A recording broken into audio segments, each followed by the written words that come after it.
Hello, my friend. I truly appreciate you taking the time to watch this video, and I'd be even more thankful if you subscribed to my channel. Your support means the world to me. Let's get started. My name is Jerry, and for 8 years I worked in construction, starting out as a general laborer before earning my way up to site supervisor by the time I was 29. The stability of my career, along with my dependable nature, made me a steady choice in the dating scene. That's how I met Becca, at a barbecue hosted by a mutual friend several years ago. Becca worked for a mid-sized advertising firm in the heart of the city, earning a comfortable income that supported her frequent travels and lively social calendar. Over the course of our 2.5-year relationship, things developed at an even, steady pace. I admired her outgoing energy and her wide network of friends, while she seemed drawn to my grounded personality and practical approach to life. After about 14 months together, we decided to share a home, splitting the rent on a 2-bedroom apartment in the suburbs. In July 2024, during a weekend getaway, I asked her to marry me, presenting a diamond ring worth $4,500, something I had worked hard and saved for over many months. From there, wedding plans moved forward quickly. We booked Oakwood Country Club for the ceremony and reception, placing a $3,000 non-refundable deposit to secure the date. The venue was spacious enough for the 127 guests we planned to invite, including family, co-workers, and many of Becca's former college friends and social acquaintances. We lined up several major vendors as well. A photographer charging $2,800, catering services totaling $6,200, and a live band for $1,600. Altogether, projected wedding costs climbed to over $18,000. It was only as time went on that I began to recognize certain recurring patterns in our relationship, patterns that had likely always been there. Becca rarely altered her personal plans to fit mine. At first, I didn't see it as a problem, telling myself it was just her being independent and socially active, the very qualities I had been attracted to early on. But occasionally, friends or relatives would comment on how uneven the give and take between us seemed. Financially, we kept our bank accounts separate while splitting shared expenses evenly. Each month, I paid $1,200 toward rent, utilities, and groceries, saving the remainder of my paycheck for personal use and long-term goals. Becca contributed the same amount to household costs, but she spent much of her remaining income on clothes, entertainment, and trips with friends. Our financial priorities were clearly different, though we did manage to open a joint savings account containing $8,200, set aside for the wedding and eventually a down payment on a house. Around 3 months before my accident, Becca had arranged a Las Vegas trip with her old sorority sisters to celebrate their friend Linda's bachelorette party. The package cost $1,200 per person, covering round-trip airfare, 3 nights at a luxury hotel on the Strip, and tickets for various events. She paid the full amount up front on her credit card, pointing out that it was non-refundable and had been booked more than a year in advance. At the time, I was supervising a construction site in the downtown business district as part of a major 12-story office building project expected to finish in about 14 months. That job required extensive foundation work, which meant frequent use of heavy machinery like excavators, bulldozers, and concrete pumps. As a supervisor, I was trained to operate multiple types of equipment, and my role alternated between overseeing the team and taking on hands-on tasks. 2 days before Becca's trip, on a Tuesday morning, everything at the site seemed routine. I arrived at 6:30 a.m. for our daily safety meeting with the 14 crew members on duty. The weather was clear, temperatures were in the mid-50s, and our main objective was to continue excavation work on the northeast corner of the property for utility installation. That afternoon, around 2:30 p.m., I was operating a Caterpillar 320 excavator, a machine I had used countless times before, when a hydraulic hose on the boom assembly suddenly burst.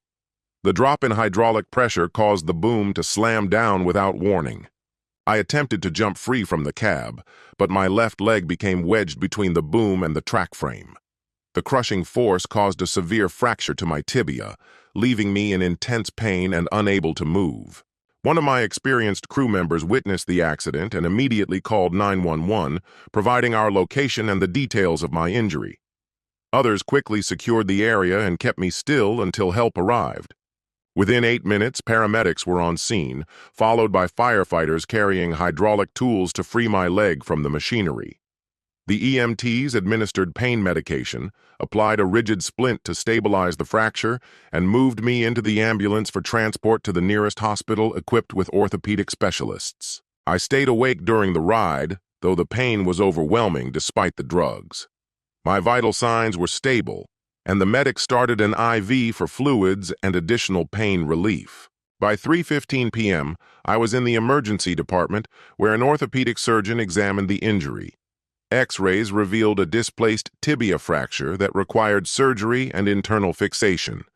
The doctor said the operation needed to take place within the next day or two for the best outcome, scheduling it for Thursday morning at 7 a.m. to allow time for preoperative clearance. At 3:45 p.m., still in the ER, I phoned Becca to tell her about the accident and the scheduled surgery. I also contacted my brother, Dean, who lived 2 hours away in Sacramento, and he promised to drive down the following evening to be there for the procedure. After that, I informed my employer to initiate the workers' compensation process and called my mother, who lived in another state, so she could arrange travel if needed.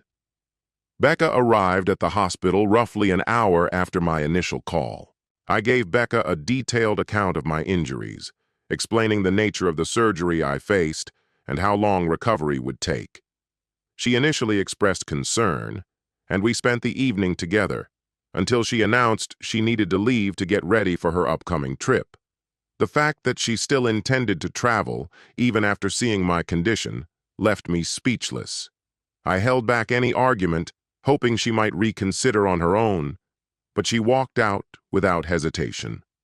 Later that night, I sent her a message asking if she could cancel her travel plans so she could be there for my surgery and help relay updates to my family and employer. By Wednesday morning, as the standard pre-operation preparations began, I was still waiting for a reply. The hospital staff drew blood, took updated X-rays, and completed the necessary forms.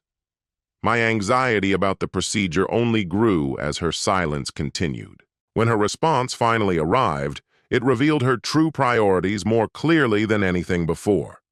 Her Las Vegas getaway clearly outweighed being by my side in a medical emergency.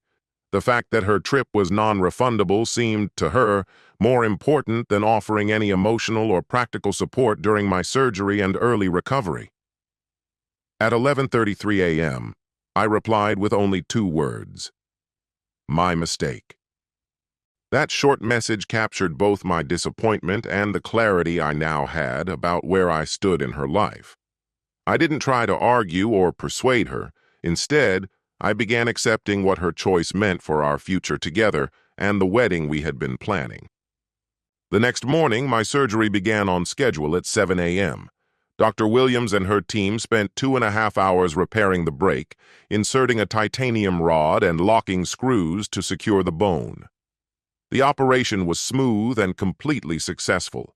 By 9:45 a.m., I was in the recovery room, where I stayed under close observation until early afternoon. Dean had arrived the night before and slept in the hospital's family area so he could be there when the doctor gave her post-surgery report. She confirmed everything had gone well and that my long-term prognosis was excellent. My recovery plan involved 3 to 4 days in the hospital, followed by several weeks of partial weight-bearing and ongoing physical therapy. Dean carefully noted the discharge instructions, including medication schedules and post-operative care. That evening, some of my co-workers stopped by with flowers and news from the construction site. They even coordinated a rotating visitor schedule so I'd have company throughout my stay.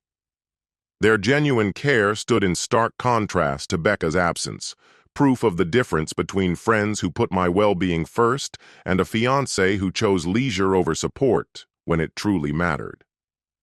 My mother called from Phoenix twice each day, offering to get on the next flight if I needed her. She had met Becca before and had quietly expressed doubts about her character. This incident, in her eyes, confirmed those concerns. By Friday morning, Becca's Vegas trip was in full swing. Through her Instagram and Facebook updates, I saw her check into a luxury resort and head straight to the pool with a group of 6 college friends. The posts, all celebrating Linda's upcoming wedding, showed them in private cabanas with cocktails in hand. From my hospital bed, the contrast between her carefree vacation and my condition was glaring. Her updates continued without pause. On Saturday, she posted photos from a high-end steakhouse, followed by images from a nightclub's VIP section with bottle service. Sunday's posts featured a spa day and more poolside lounging. Not once did she mention my surgery or offer any public well wishes.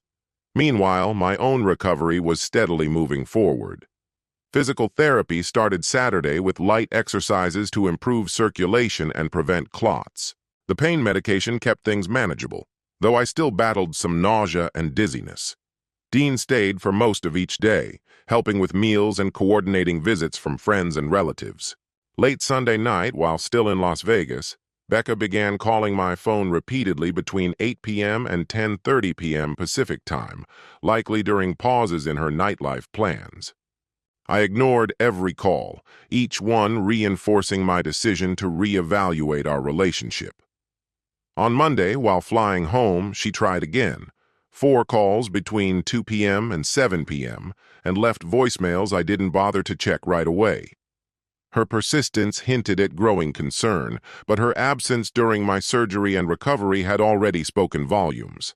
At 9:45 that evening, I blocked her number. The decision was deliberate and final. I knew our relationship could not survive this. A woman who would put a weekend trip ahead of her fiancé's surgery had already made her values clear. I felt no anger, only the certainty that our priorities would never align. The next day, around 1 p.m., Becca appeared at the hospital without warning, insisting on seeing me. I had expected the possibility and had already removed her from my emergency contact list. I had also informed the nursing staff that she was no longer welcome. Hospital policy permitted only immediate family or approved visitors. So when they told her she could not enter, she became visibly angry and raised her voice. Her outburst drew attention from others nearby, and security eventually had to intervene. When she refused to leave, they escorted her out of the building. That scene confirmed I had made the right choice. Causing such a disruption in a hospital only highlighted a selfishness that went beyond our personal issues.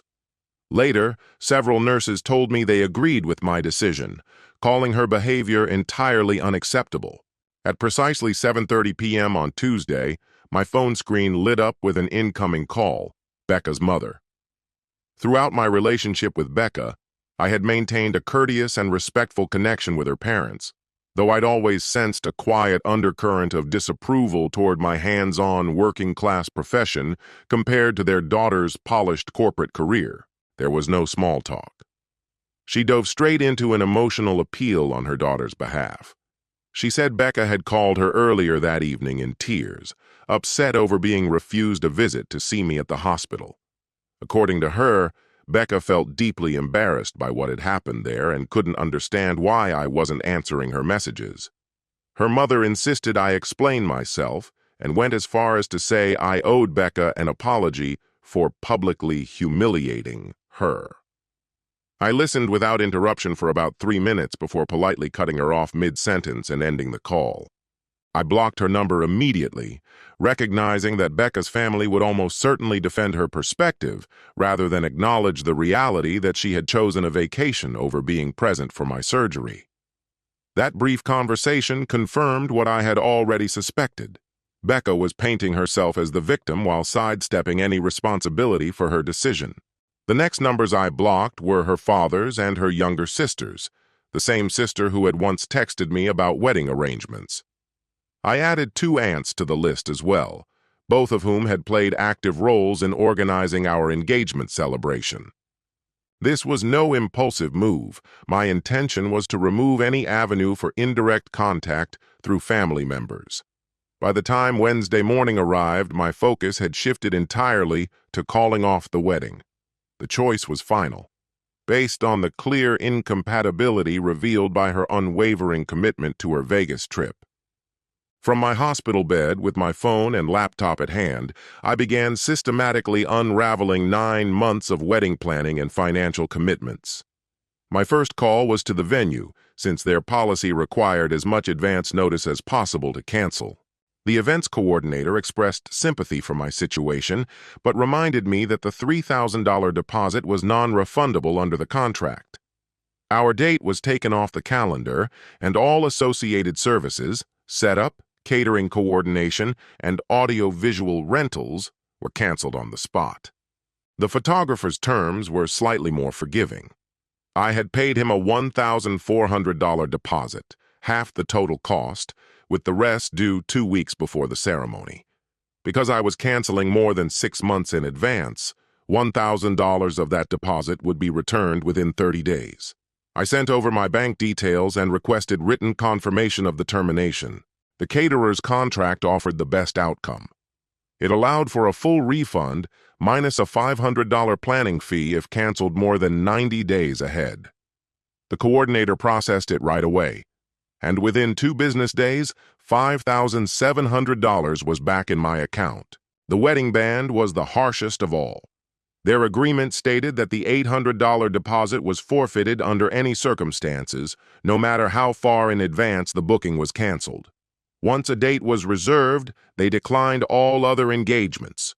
I accepted the loss and obtained written confirmation that the booking had been removed. The florist was the least troublesome to deal with. Only a $200 deposit had been paid, with the rest due a week before delivery. Since I canceled well before their penalty period, they returned the full amount without hesitation, even offering to keep my contact information for any future events. A small act of professionalism in the middle of a chaotic week. Letting guests know required careful consideration of both the timing and the wording.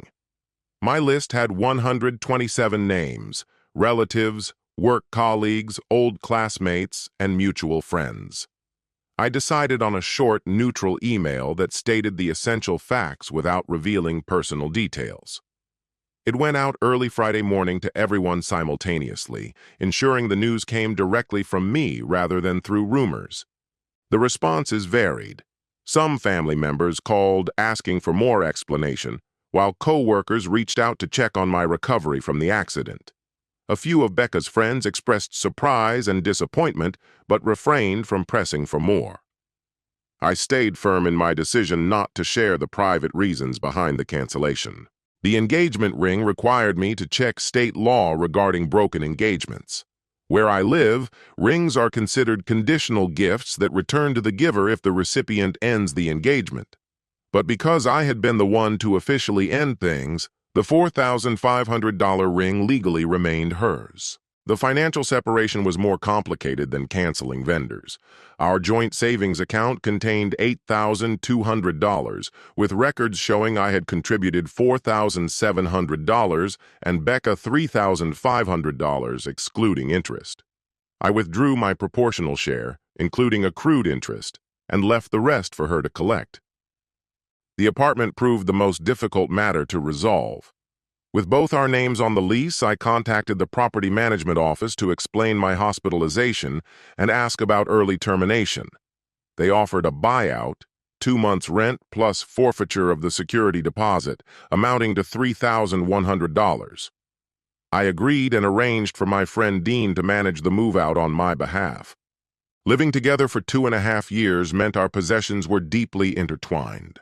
I created detailed lists of both individually owned and jointly purchased items, ensuring the division was carried out with precision and fairness. Major items, like furniture and household appliances, were divided according to the original receipts and payment records stored in our financial files. My long-standing habit of saving receipts and keeping detailed records, once just a practical quirk, became a critical advantage during the separation process.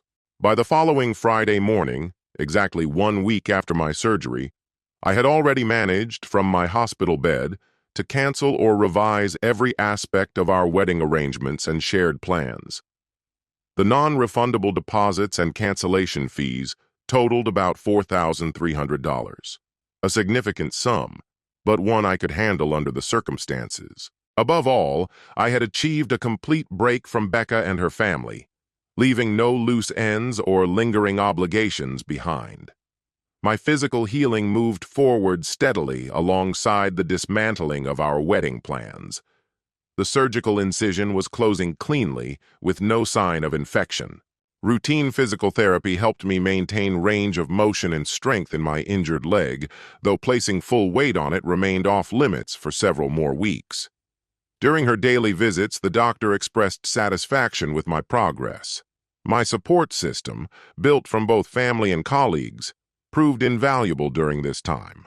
My mother chose to postpone her travel until after I was discharged, ensuring her assistance would be most effective once I was home. As the initial post-surgical pain subsided, my reliance on medication decreased. The strict 4-hour dosing schedule shifted to taking pain relief only as needed, which cleared my mind and allowed me to focus on longer-term decisions.